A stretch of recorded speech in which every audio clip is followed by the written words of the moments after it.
আচ্ছা দেখেন, আমরা গতদিনকে ডিসকাস করেছিলাম যে different type of models in software engineering এর। ওখানে আমরা 6 রকম মডেলের কথা, তার মেরিটস ডিমেরিটস এই বিষয়গুলি সংক্ষিপ্ত আলোচনা করেছিলাম। এবং কারেন্ট ইয়ারে মানে এখন আমরা প্রজেক্ট করতে গেলে সেই প্রজেক্টের জন্য কোন ধরনের মডেলটা অ্যাপ্লাই করব সেই বিষয়গুলির কিছু হিন্টস দেওয়া ছিল। আপনারা ক্লাস নোটে পেয়ে যাবেন, ক্লাস নোট আপলোডেড আছে অলরেডি। আজকে আমাদের আলোচনার বিষয় হচ্ছে রিকোয়ারমেন্ট ইঞ্জিনিয়ারিং। রিকোয়ারমেন্ট ইঞ্জিনিয়ারিং বিষয়টা কি দেখেন, আমি আপনাদের সাথে প্রিভিয়াসলিও তো আগে ক্লাস হয়েছে, যেরকমটা দেখেছেন যে 3টা সাইট থেকে মেনলি আমি ফলো করি। যেটা যেখানে ইজিয়ার থাকে সেইটা আমার 3টা সাইট ওপেন করা আছে। আপনার এটা হচ্ছে জাভাটি পয়েন্টে, টিউটোরিয়ালস পয়েন্টে, এখানেও আছে আপনার requirement software requirement plus requirement engineering, বিষয়টা is the same thing. or you can follow from here. This is the requirement engineering in software engineering. তো আমরা যে কোনো সোর্স থেকে দেখতে পারেন, আমরা এখান থেকে ডিসকাস করছি। তো রিকোয়ারমেন্ট ইঞ্জিনিয়ারিং কাকে বলছি আমরা? Requirement engineering refers to a process of defining, টার্মগুলিকে খেয়াল করেন, defining, documenting and maintaining requirements.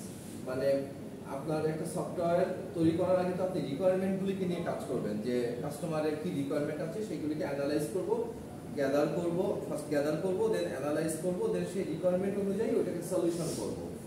তো সেইটা করার জন্য আপনাকে যখন রিকোয়ারমেন্টগুলি নিয়ে প্রথম স্টেপে কাজ করছেন, সেখানে আপনাকে রিকোয়ারমেন্ট ইঞ্জিনিয়ারিং বিষয়টা কি বলা হচ্ছে যে দিস ইজ আ প্রসেস যেটা কি করছে আপনাকে ডিফাইনিং, ডকুমেন্টিং এন্ড মেইনটেইনিং, 3টা কাজ করছে of the requirements in the engineering designing process. আপনারা যে ডিজাইন করবেন সেই ডিজাইনিং প্রসেসে। And requirement engineering provides the appropriate mechanism to understand what the customer desires, analyzing the need and assessing feasibility, negotiating a reasonable solution. এগুলিকে bullet point আকারেও দেওয়া যেত, but পরপর continuous লেখা আছে। দেখেন যে কি কাজগুলি করে, 2-1টা পয়েন্ট আপনারা যখন স্টাডি করবেন 2-1টা পয়েন্ট মিস হলেও ম্যাক্সিমাম পয়েন্টগুলি যেন এরকম থাকে। মানে আপনাদের মাথায় আনতে হবে যে রিকোয়ারমেন্টটা আমি অ্যানালাইসিস করছি। রিকোয়ারমেন্ট ইঞ্জিনিয়ারিং মানে রিকোয়ারমেন্টের উপর ইঞ্জিনিয়ারিং অ্যাপ্লাই করব। মানে রিকোয়ারমেন্টটাকে যেন সাকসেসফুলি ফুলফিল করা যায়, কাস্টমার নিডটার সাথে যেন 100% ম্যাচ হয়, কাস্টমার স্যাটিসফ্যাকশনটা যেন আসে। এই কারণে আমাদের কি করতে হচ্ছে যে দেখেন, requirement engineering provides the appropriate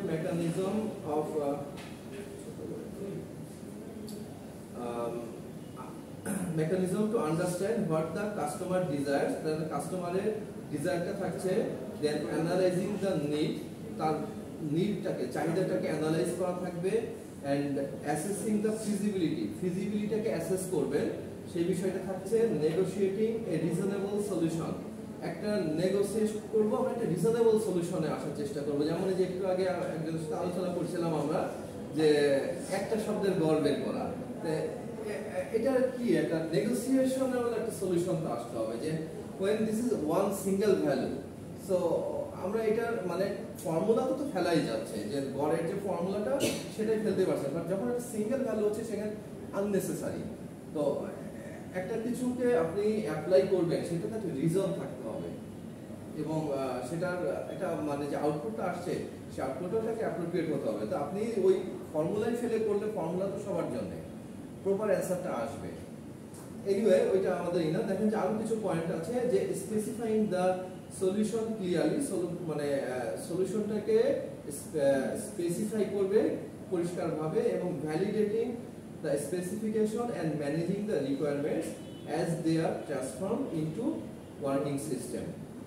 ঠিক আছে, এই বিষয়টা হচ্ছে requirement engineering. Thus requirement engineering is the disciplined application of proven principle, methods, tools and notation to describe a proposed system intended to behavior and associated constraint. Requirement engineering এর আপনার এখানে যে প্রসেসগুলি আছে বলা হয়েছে উপরে 4টা প্রসেস, বাট 5টা দেওয়া আছে সিরিয়ালে, বাট অনেক লোকে দেখবেন এই উপরে 4টা আছে। লাস্টের এই সফটওয়্যার রিকোয়ারমেন্টের যে ম্যানেজমেন্ট সেটাকে আর ওই 4টা পয়েন্টের মধ্যে আনেনি, বাট আমরা এখানে 5টা পয়েন্টের আকারে আছে। এখানে 5 স্টেপই ধরে নিই আমরা, 5 স্টেপ ধরে 5টা স্টেপকে আজকে দেখবো। এটাই আজকের আমাদের ক্লাসের আর কি। তো ফার্স্টে হচ্ছে যে first one is the feasibility study. Feasibility স্টাডিতে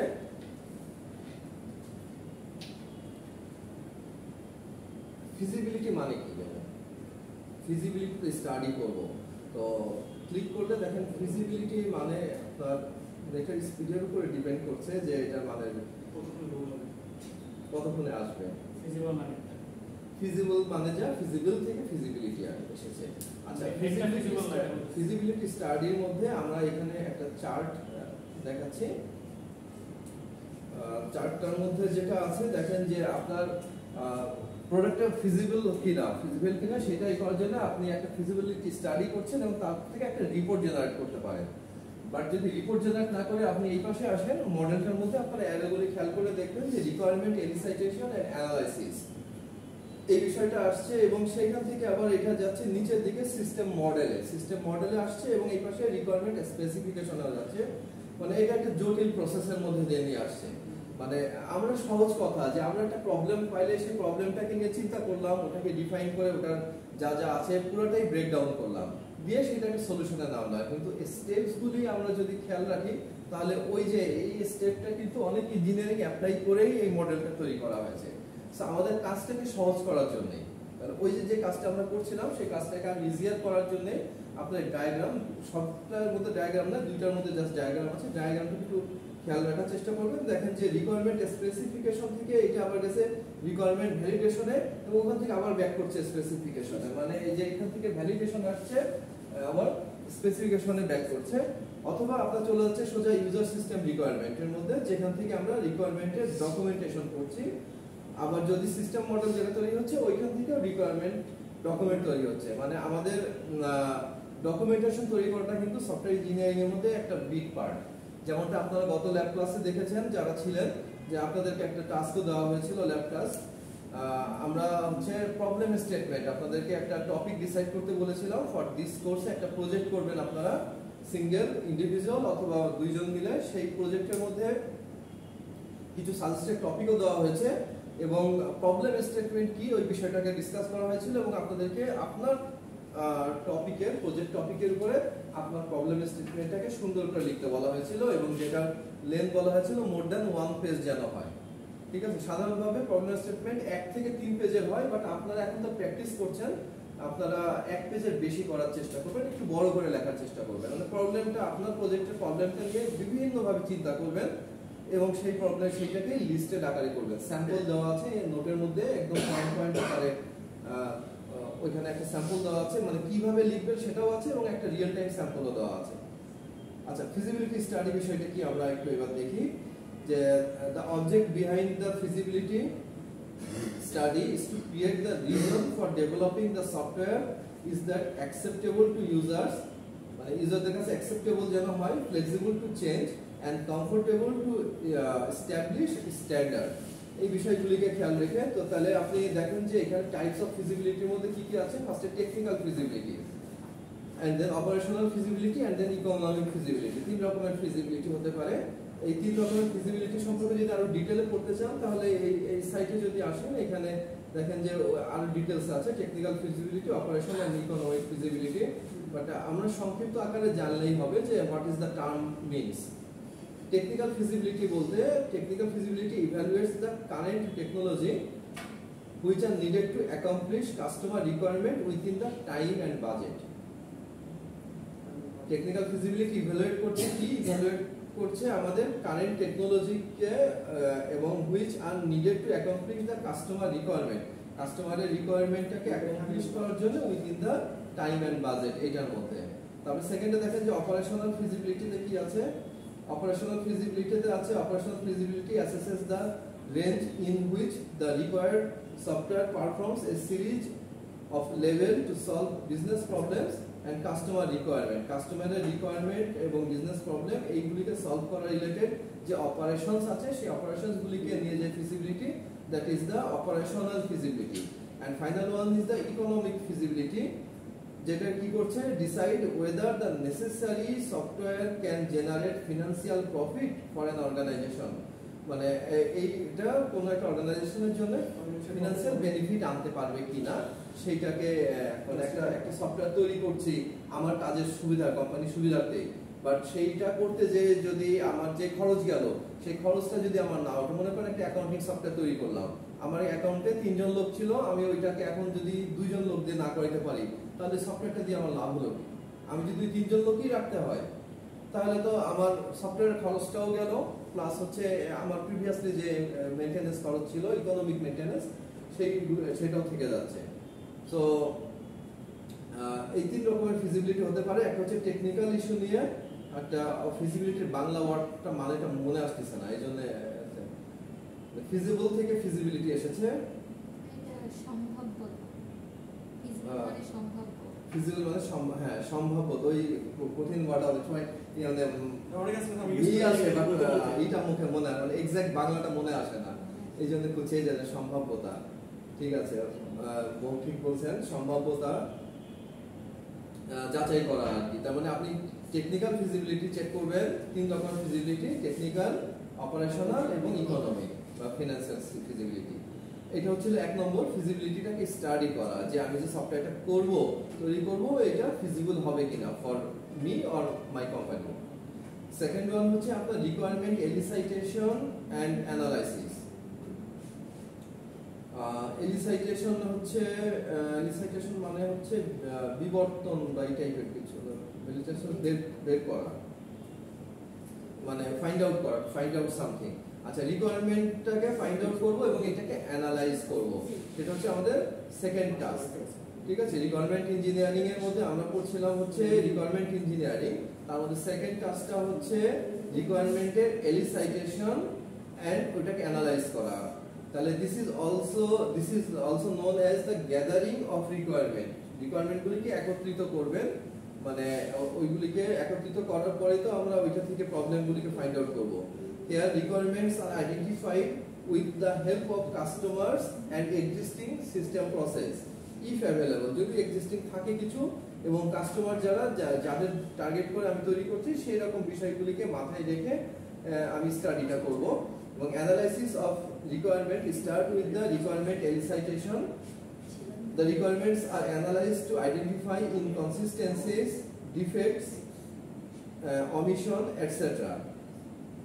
And we describe requirements in the term of relationship and also resolve conflicts if any। যদি কোনো কনফ্লিকশন থাকে সেটাকে, তাহলে প্রবলেমগুলি কি শুধু এইটুকু মাথায় রাখলে হচ্ছে। এখানে মানে আপনার সেকেন্ড পয়েন্টের মধ্যে রিকোয়ারমেন্টগুলিকে ফাইন্ড আউট করা এবং ওইটাকে অ্যানালাইজ করার মধ্যে আপনি যে করবেন যে প্রবলেম এলিসাইটেশন এন্ড অ্যানালাইজের মধ্যে আপনারা জাস্ট এই পয়েন্ট কয়টা খেয়াল রাখেন যে কিভাবে কাজটা হবে। ফার্স্টে getting all and only the right people involved। ঠিক আছে, রাইট পিপল যে ইনভলভ আছে সেইটাকে আপনাকে নেবেন। স্টেক হোল্ডার্স মানে হচ্ছে যে সফটওয়্যারটা আমরা যার জন্য করছি তারা হচ্ছে ইউজার, এবং স্টেক হোল্ডার মানে এইটার সুবিধা যারা ভোগ করবে, মানে যেই অথরিটি এটার জন্য পে করছে, দে আর দ্য স্টেক হোল্ডার্স। মানে আপনার এখানে ওনার অফ দা হচ্ছে সফটওয়্যার বা একটা কোম্পানি হতে পারে, সেরকম তাদেরকে আমরা স্টেক হোল্ডার বলছি। আর ইউজাররা তো ইউজারই। Stakeholders often don't know what they want, মানে তারা চাচ্ছে একটা সফটওয়্যার এরকম ভাবে এরকম একটা কিছু, বাট এক্স্যাক্টলি কি সেটা তারা বলতে পারছে না, মানে সেই রিকোয়ারমেন্টটা সে ক্লিয়ারলি বলতে পারছে না। তারপর হচ্ছে stakeholders express requirement in their term, তারা তাদের ভাষায় বলে, কারণ তারা টেকনিক্যাল পারসন নাও হতে পারে। সো তারা, আমরা ওই যে প্রবলেম স্টেটমেন্টের মধ্যে যেমনটা বলছিলাম যে প্রবলেম স্টেটমেন্ট হবে পুরোটাই নন টেকনিক্যাল টার্মে, ওখানে আপনি কোনো টেকনিক্যাল টার্ম ইউজ করবেন না, কারণ problem statement is for all, সবার জন্য। তো এখানে stakeholder express requirements in their term, তারা হয়তো নন টেকনিক্যাল টার্মে তাদের স্পেসিফিকেশনটা বা তাদের রিকোয়ারমেন্টটা আপনাকে লিস্টেড করে দিবে, সেটাকে আপনি টেকনিক্যালি ব্যাপারটাকে সলভ করতে হবে, সেই বিষয়টাকে এখানে আসতে হবে। তারপর stakeholders may have conflicting requirements, তাদের রিকোয়ারমেন্টের চাহিদার মধ্যে কনফ্লিকশন থাকতে পারে, মানে যে যেমন একটু আগেই তারা বলা হচ্ছিল যে তারা কি চাচ্ছে অ্যাকচুয়ালি সেটাই তারা ক্লিয়ারলি বলতে পারছে না, মানে তারা এমন একটা কিছু চায় কিন্তু সেটা আসলে কিভাবে কি সেটা ক্লিয়ার কনসেপ্টই তাদের নেই। তো ওইটাই আপনারা দেখেন যে এখানে বলা আছে যে requirement stakeholders may have conflicting requirements. তারপরে requirement change during the analysis প্রসেসের মধ্যে রিকোয়ারমেন্টটা চেঞ্জ হতে পারে। আপনি অ্যানালাইসিস করছেন প্রবলেমটাকে নিয়ে, বাই দিস টাইম আরো রিকোয়ারমেন্ট কিছু চেঞ্জ হয়ে যেতে পারে, সেরকম বিষয়গুলিকে নিয়েও আমরা আবার ওটাকে অ্যানালাইজ করব। and organizational and political factors may influence the system requirement. এখানে একটা চার্ট আছে আমাদের সাথে, দেখেন এলিসাইটেশন এন্ড অ্যানালাইসিস প্রসেসের মধ্যে আমরা প্রসেস এন্ট্রি হচ্ছে ওই পাশ থেকে দেখতে পাচ্ছেন, প্রসেসটা এন্ট্রি হচ্ছে ডোমেন আন্ডারস্ট্যান্ডিং এর মধ্যে, যে এখান থেকে আমরা দেখেন যে অ্যারো আসছে রিকোয়ারমেন্ট ভ্যালিডেশনে, এবং ভ্যালিডেশন থেকে আবার এটা আসছে পাশে রিকোয়ারমেন্ট ডেফিনেশন এন্ড স্পেসিফিকেশনে, যেখান থেকে আবার ব্যাক করে চলে আসছে প্রসেস এন্ট্রিতে।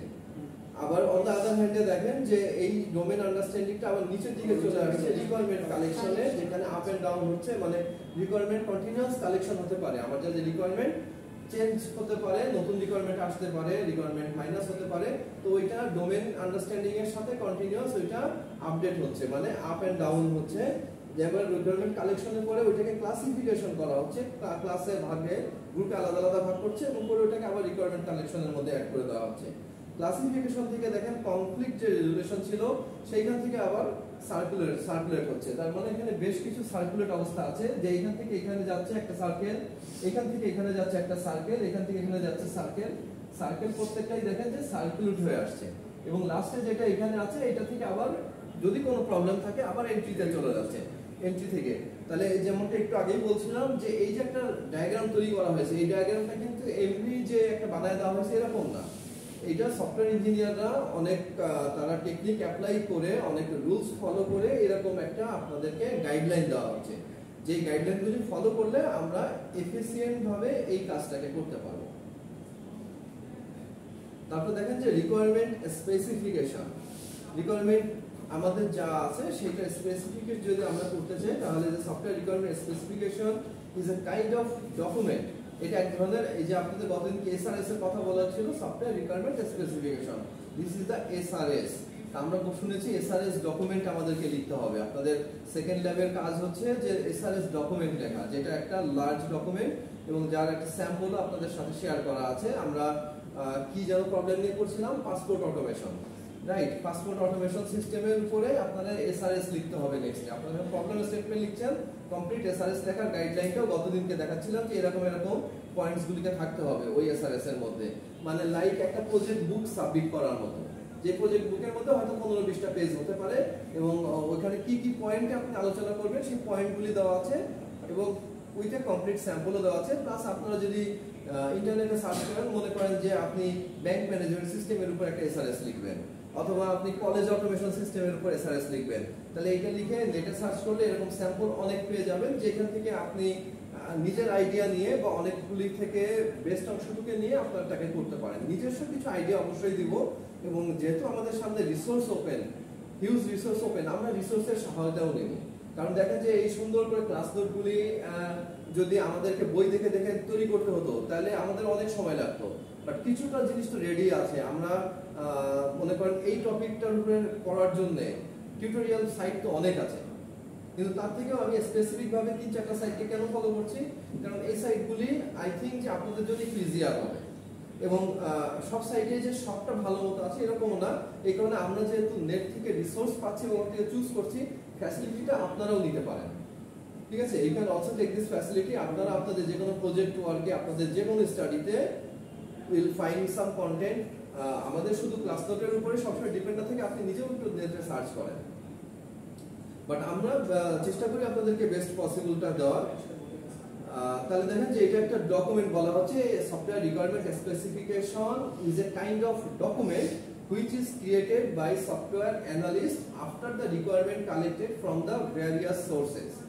বিভিন্ন সোর্স থেকে রিকোয়ারমেন্ট কালেক্ট করার পরে একটা ডকুমেন্টেশন তৈরি করা হয়, and the requirement received by the customer written in ordinary language, মানে নরমাল আমাদের প্রচলিত ভাষায় এই হচ্ছে লেখা হচ্ছে, রিকোয়ারমেন্ট গুলি যেটা নেওয়া হচ্ছে সেটা হচ্ছে আপনার অর্ডিনারি ল্যাঙ্গুয়েজে, and it is the job of the analyst to write the requirement in the technical language so that they can be understood and beneficial by the development team. কাস্টমারের থেকে যখন রিকোয়ারমেন্ট নিচ্ছে ওইটা তো আপনি নরমাল ল্যাঙ্গুয়েজে লিখছেন, যেটাকে আমরা বলতেছি অর্ডিনারি ল্যাঙ্গুয়েজে লিখছেন, কারণ সে টেকনিক্যাল টার্ম মতো বোঝে না, টেকনিক্যাল ভাবে লিখবেও না। বাট ওইটাকে আপনি যখন ডেভেলপার টিমের কাছে দেবেন, ডেভেলপমেন্ট টিমের কাছে দিবেন, তখন ওইটাকে যদি আপনি টেকনিক্যাল টার্ম ইউজ করে লিখেন, যে টেকনিক্যাল টার্ম তো বোঝেনি আপনারা, তো টেকনিক্যাল টার্ম ইউজ করে যদি লিখেন তাহলে সেটা ডেভেলপমেন্ট টিমের জন্য ইজিয়ার হয় যে কাজটাকে বুঝে সেই অনুযায়ী কাজটাকে দেওয়া। তো ওইটার জন্য আবার মধ্যস্থকারী আরেকটা থাকে পজিশন থাকে, যেটা কি হচ্ছে আপনার টেকনিক্যাল ল্যাঙ্গুয়েজে যে কনভার্ট করবে, নর্মাল ল্যাঙ্গুয়েজের স্পেসিফিকেশনটাকে টেকনিক্যাল ল্যাঙ্গুয়েজে কনভার্ট করবে, এরকম নলেজের লোক থাকতে হবে যার যে বোথ সাইডের নলেজ আছে, টেকনিক্যাল নলেজও আছে এবং যে নর্মাল অর্ডিনারি ল্যাঙ্গুয়েজটাকে ওইটাতে কনভার্ট করতে পারবে। ডেভেলপার টিমের কাজ হচ্ছে সে ওই টেকনিক্যাল টার্ম ধরে ধরে করবে। আচ্ছা, এখন দিস মডেল ইজ ইউজ, এখানে দেখেন কি কি ইউজ হয়। এখানে ইউজ হয় হচ্ছে ইয়ার ডায়াগ্রাম, মানে ওই যে টেকনিক্যাল টার্মে যে দিবে সে কি করে দিবে, সে ইয়ার ডায়াগ্রাম তৈরি করে দিবে, সে ডেটা ফ্লো ডায়াগ্রাম বা ডিএফডি তৈরি করে দিবে, সে হচ্ছে ফাংশন ডিকম্পোজিশন ডায়াগ্রাম বা এফডিডি তৈরি করে দিবে এবং ডেটা ডিকশনারি, এই টাইপের কাজগুলি করে দিবে, যেটা ডেভেলপমেন্ট টিমের কাছে দিলে সে বুঝবে যে আচ্ছা এই কাজটা করতে হবে। তাহলে ডেটা ফ্লো ডায়াগ্রাম কি, খুব সংক্ষিপ্ত এখানে একটু আলোচনা আছে। ডিএফডি তো আপনারা জানেনই, আপনারা যে এর আগে কোর্সে করেছেন স্যাটের মধ্যে করে এসেছেন ডিএফডি। তো data flow diagram is used widely for modelling the requirement and DFD shows the flow of data through a system, and the system may be a company, an organization, a set of procedure, a computer hardware system, a software system, or any combination of the preceding. And the DFD is also known as data flow graph or bubble chart. থাকবে কি data dictionaries থাকবে। Data dictionary কি সেটা একটু বর্ণনা করা আছে, আপনারা জানেন যে ডেটা ডিকশনারিটা কি, আর ইয়ার ডায়াগ্রাম এটাও জানেন। সো এইগুলি আর বললাম না। এই তিনটা বিষয় মেনলি হচ্ছে আপনার আসতেছে রিকোয়ারমেন্ট স্পেসিফিকেশনের মধ্যে, দ্যাট মিন এসআরএস ডকুমেন্টের মধ্যে আমরা এই বিষয়গুলিকে ইনক্লুড করব। যদি এর সাথে আমার এফডিডি প্রয়োজন হয়, ফাংশনাল ডিকম্পোজিশন ডায়াগ্রামটা কি জানেন, এটা করেছেন কখনো? এফডিডি হচ্ছে ফাংশনাল ডিকম্পোজিশন, মানে কি ডিকম্পোজ করা, মানে পার্ট বাই পার্ট আলাদা করে ফেলা। তো একটা মনে করেন আপনাকে বলা হলো যে এই যে ওয়ালটা তৈরি হয়েছে, এই ওয়ালটার ফাংশনাল ডিকম্পোজিশন করেন। তাহলে ওয়ালটা কি আছে, অনেকগুলি ইট আছে, প্রত্যেকটা ইটকে আলাদা আলাদা করে ফেলতে হবে, দিয়ে ওইটাকে অ্যানালাইজ করতে হবে। ডিকম্পোজ মানে আপনি বিষয়টাকে একটা ইমেজের মাধ্যমে আপনাকে দেখানোর চেষ্টা করবেন।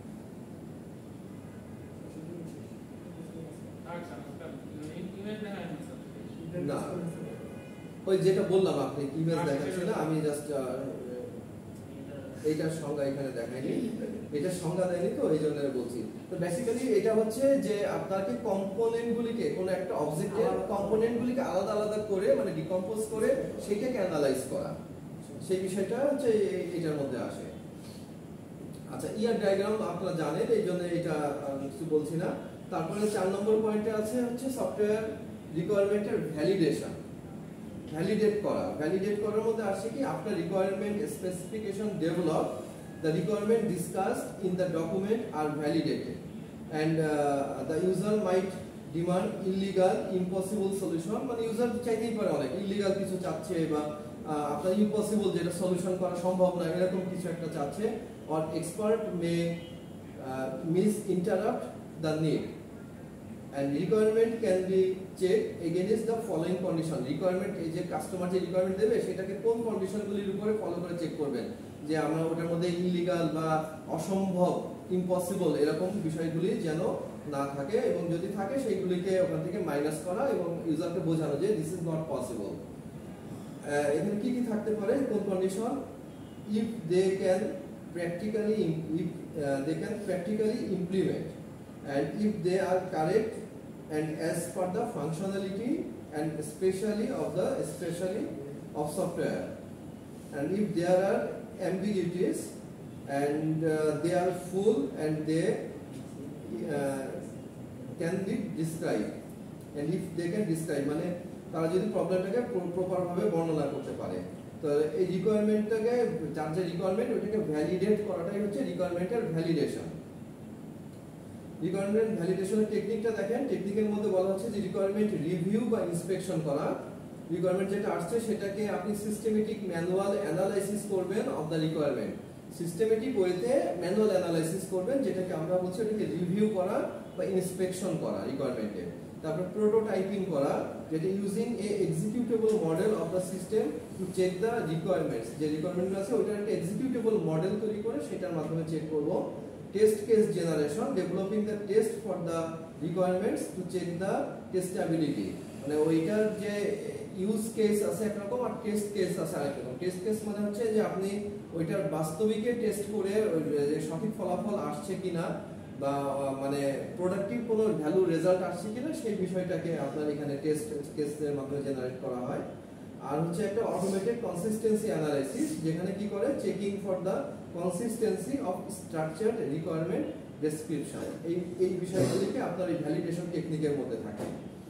আর ফিফথ ওয়ান যেটা ছিল যে রিকোয়ারমেন্টগুলিকে নিয়ে ম্যানেজ করা, ফাইনালি সব রিকোয়ারমেন্ট আপনি গ্যাদার করেছেন, ওটাকে ভ্যালিডেট করেছেন, করার পরে ওইটাকে আপনি এবার কিভাবে ম্যানেজ করবেন, রিকোয়ারমেন্টগুলিকে আপনি ফুলফিল করার জন্য আপনাকে ওইটাকে ওয়ান বাই ওয়ান সলভ করে দিতে হবে। তো ম্যানেজমেন্টের মধ্যে এটা হচ্ছে ম্যানেজমেন্ট টিমের কাজ। এই কারণে ওই চারটা যে মেইন ধাপ, চারটা মেইন ধাপের মধ্যে এই ম্যানেজমেন্টটা আসেনি, but it is also a part of the this requirement engineering. So requirement management is a process of managing changing requirements during the requirement engineering process and system development.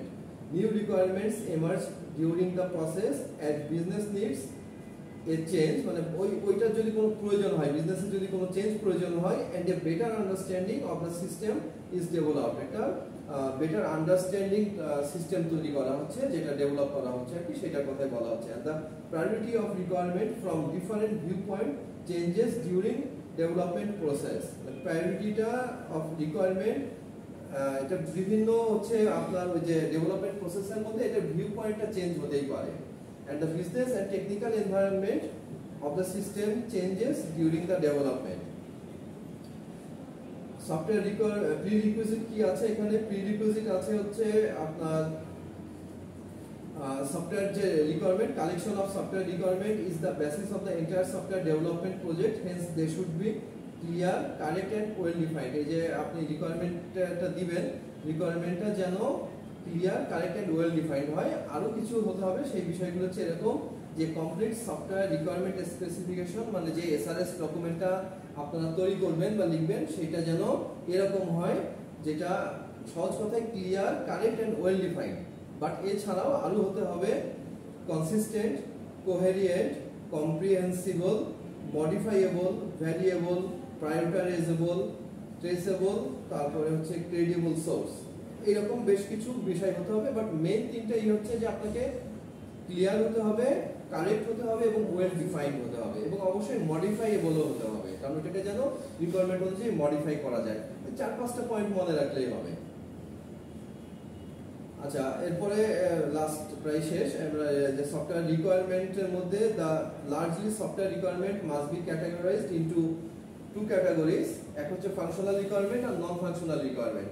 Functional requirement কাকে বলছি আমরা? Functional requirement define is a function, define a function that a system or system element must be qualified to perform and must be documented in different forms. And the functional requirements are describing the behavior of the system as it correlates to the system's functionality. System's functionality সাথে correlate করে আর কি functional requirement। আর non functional requirement এর মধ্যে this can be the necessities that specify the criteria that can be used to decide the operation instead of the specific behavior of the system. Non-functional requirement are divided into two main category. এক হচ্ছে execution qualities like security and usability which are observable at runtime. আর হচ্ছে evaluation qualities like testability, maintainability, extendability এবং scalability that embodied in the static structure of the software system. তো দেখেন যে মোটামুটি বিষয়গুলি খুব একটা কঠিন কিছু না, কিন্তু আমাদেরকে মেমোরাইজ করার কিছু বিষয় আছে। তো এই যে শুরু থেকে আমরা এই অংশটুকু যেটা দেখলাম, সামারি করি। রিকোয়ারমেন্ট ইঞ্জিনিয়ারিং এর মধ্যে আপনার রিকোয়ারমেন্ট ইঞ্জিনিয়ারিং এর বেসিক্যালি 4টা প্রসেস, 4টা স্টেপ, বাট এটা 5টা স্টেপেও করা যায়, যেমনটা এখানে যেমনটা দেখাচ্ছিল যে রিকোয়ারমেন্ট ইঞ্জিনিয়ারিং প্রসেস। জি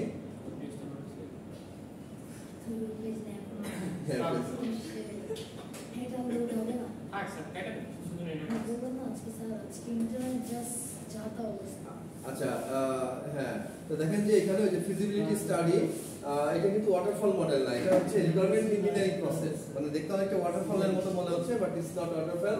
ফিজিবিলিটি স্টাডি হবে, ওখান থেকে রিকোয়ারমেন্ট এলিসাইটেশন হবে, এবং রিকোয়ারমেন্ট এলিসাইটেশনের সাথে আমরা তারপর এটাকে স্পেসিফিকেশন বের করব, তারপরে ভ্যালিডেশন এবং ভেরিফিকেশন করব, তারপরে এটাকে রিকোয়ারমেন্টগুলিকে নিয়ে ম্যানেজ করব, যেটার মধ্যে আমরা ফাংশনাল এবং নন ফাংশনাল দুই রকম ম্যানেজমেন্টের কথা বলা হয়েছে।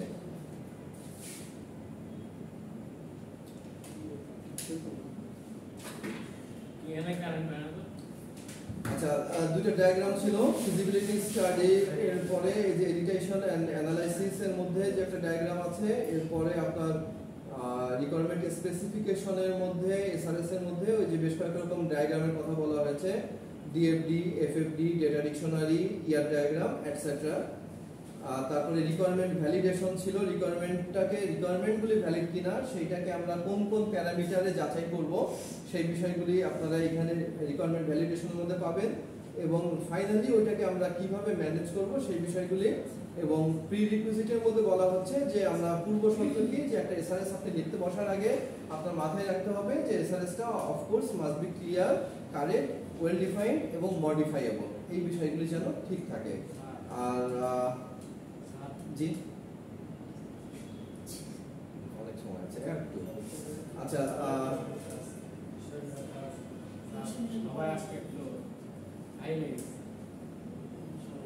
কেন তাহলে আই হোপ যে কালকে আমি যেন হোমওয়ার্কটা পাই, আপনারা আজ যদি নাও করে থাকেন হোমওয়ার্কটা শেষ করবেন।